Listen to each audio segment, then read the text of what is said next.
searches. And those are some of the headlines. This is Democracy Now!, democracynow.org, The War and Peace Report. I'm Amy Goodman.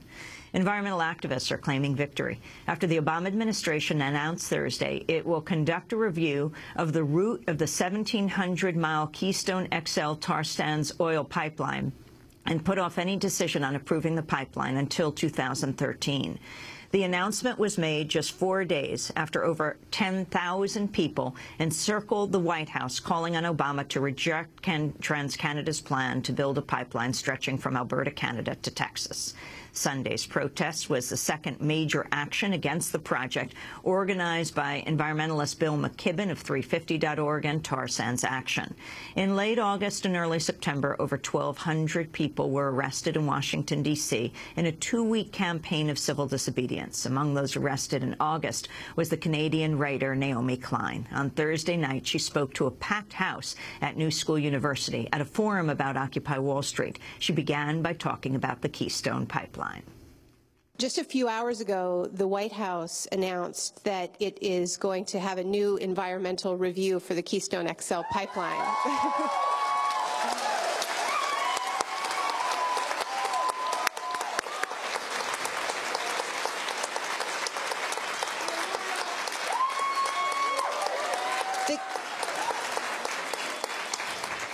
That review is going to take at least a year. And the company that wants to build the Keystone XL pipeline, TransCanada, has said that it can't handle another delay, that their investors will lose faith. You know, investors don't like economic uncertainty. And they've already dealt with a lot. The review is going to be looking at rerouting the pipeline around the Ogallala Aquifer. And TransCanada has also said that they can't reroute it around the aquifer and still have this project be economically feasible. So, okay, it's not the victory that we wanted. We wanted Obama to kill the pipeline because of what the pipeline is carrying, which is tar sands dirty oil, which is catastrophic no matter how you pipe it for the planet, for the climate. But we knew we weren't going to get that. We knew we weren't going to get that in an election year because the right would have gone to town on Obama as a job killer. But we believe that this delay will kill the pipeline. And if it doesn't, if this pipeline re-emerges after the election, people have signed pledges saying they will put their bodies on the line to stop it, and that civil disobedience that I and 1,200 others engaged in outside the White House with the arrests in this fall, that this will become actions in front of bulldozers. I mean, people are ready to take that type of action. And so we put them on notice. But you know, when we started this campaign,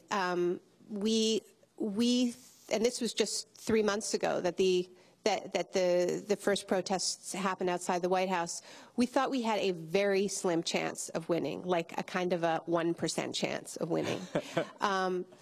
And when Occupy Wall Street happened, I had a conversation with Bill McKibben, who has just been the powerhouse behind this campaign, just a hero. And I said to Bill, I think this is helping us. What do you think?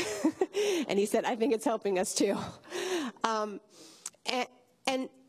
the reason we believe this is because precisely for what Patrick was talking about. The ground has shifted, the climate has shifted.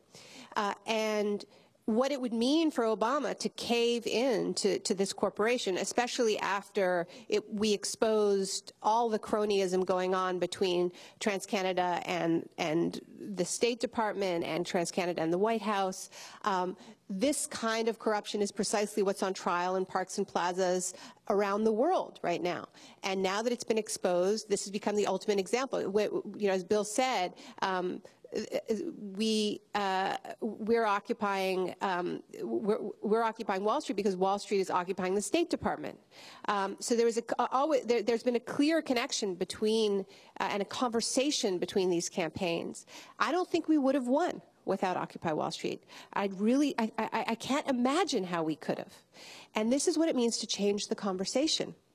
And that's why this whole idea, what are their demands and, what are they trying to accomplish? There are already victories happening. And this is just one example of it. What I find exciting is the idea that the solutions to the ecological crisis can be the solutions to the economic crisis.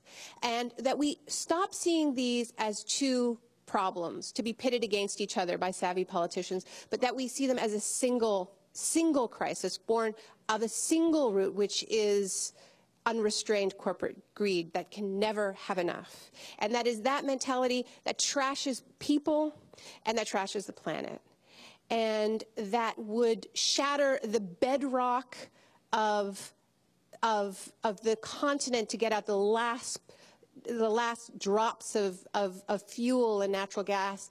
It's the same mentality that would shatter the bedrock of societies to maximize profits, and that's what's being protested. We need to have a coherent agenda here. We need to have a coherent narrative, and then we need to, as the discussion moves forward, to what do we want to build in the rubble of this failed system? I think that's the conversation, not what are your demands, but what do we want to build in the rubble of this failed system?